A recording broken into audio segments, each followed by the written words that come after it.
Hi weavers, welcome back to Usha queen cooking channel.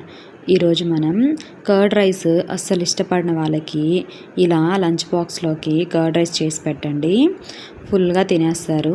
ఈ curd రైస్ని ఎలా ప్రిపేర్ చేయాలో చూపించేస్తాను రండి. నేను ఆల్రెడీ కుక్ చేసి పెట్టుకున్న రైస్ తీసుకున్నాను.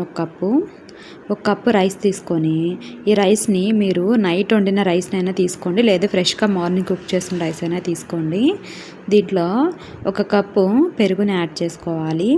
అలాగే అదే కప్పుతో ఒక అరకప్పు వాటర్ని దీంట్లో యాడ్ చేసుకోవాలి. తర్వాత ఒక ఆనియన్ని సన్నగా ముక్కల్లా కట్ చేసి పెట్టి యాడ్ చేసుకోవాలి. అలాగే ఒక టేబుల్ స్పూన్ ఉప్పుని కూడా దీంట్లో యాడ్ చేసుకొని ఈ మొత్తం కలిసేలాగా బాగా మిక్స్ చేసుకోవాలి. ఇలా బాగా మిక్స్ చేసుకునేటప్పుడే మీకు వాటర్ కానీ సరిపోలేదనుకోండి, ఇంకొంచెం యాడ్ చేసుకోండి. పెరుగన్నం అనేది బాగా గట్టిగా ఉండకూడదు, ఎందుకంటే మనం లంచ్ బాక్స్లోకి ప్రిపేర్ చేస్తున్నాం కదా, అప్పటికప్పుడు తినడానికైతే కొంచెం వాటర్ తగ్గించుకున్నా పర్లేదండి. మనం ఆఫ్టర్నూన్ లంచ్ బాక్స్లో ప్రిపేర్ చేసే పని అయితే వాటర్ కొంచెం ఎక్కువే ఉండాలి, ఎందుకంటే పెరుగన్నం అనేది గట్టిగా అయిపోతుంది మధ్యాహ్నానికి. సో అందుకని ఇలా వాటర్ని కూడా కొంచెం యాడ్ చేసుకోవాలి. చూడండి, ఇలా బాగా మిక్స్ చేసుకోవాలి.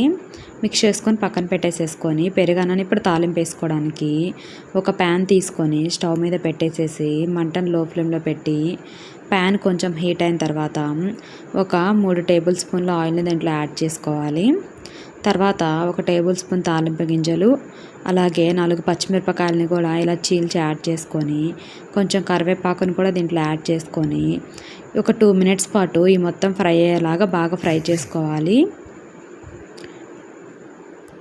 ఒక 2 మినిట్స్ ఫ్రై అయిన తర్వాత ఇంకా స్టవ్ ఆఫ్ చేసేసేసి ఇందాక మనం రెడీ చేసి పెట్టుకున్నాం కదా కర్డ్ రైస్, ఆ కర్డ్ రైస్లోకి ఈ తాలింపుని కూడా దాంట్లో యాడ్ చేసేసుకోవాలి. ఈ తాలింపు మొత్తం యాడ్ చేసుకున్న తర్వాత ఒకసారి బాగా మిక్స్ చేసుకోవాలి. ఈ పెరుగన్నంలో దానిమ్మ గింజలు కానీ లేదంటే ద్రాక్షని కానీ యాడ్ చేసుకోవచ్చండి. టేస్ట్ ఇంకా చాలా బాగుంటుంది. కాకపోతే అందరూ అలా తినరండి, ఇష్టపడరు, కొంతమంది మాత్రమే ఇష్టపడతారు కాబట్టి నేను అవేమీ యాడ్ చేయట్లేదు, నార్మల్గా మీకు చూపిస్తున్నాను. ఇలా బాగా మిక్స్ చేసుకున్న తర్వాత ఇంకా లంచ్ బాక్స్లో పెట్టేసేసుకోండి. ఒక 2-3 అవర్స్ అయిన తర్వాత దీన్ని తినండి, కొంచెం గట్టిగా అవుతుంది, టేస్ట్ అనేది కూడా బాగుంటుంది. ఒకవేళ మీకు ఉప్పు కానీ సరిపోకపోతే సాల్ట్ని కొంచెం యాడ్ చేసుకోండి. ఇంకంతే, మన పెరుగన్నం అనేది రెడీ అయిపోయింది. మీరు కూడా మీ ఇంట్లో ట్రై చేసి మీకు ఎలా వచ్చిందో నాకు కమెంట్ చేయండి.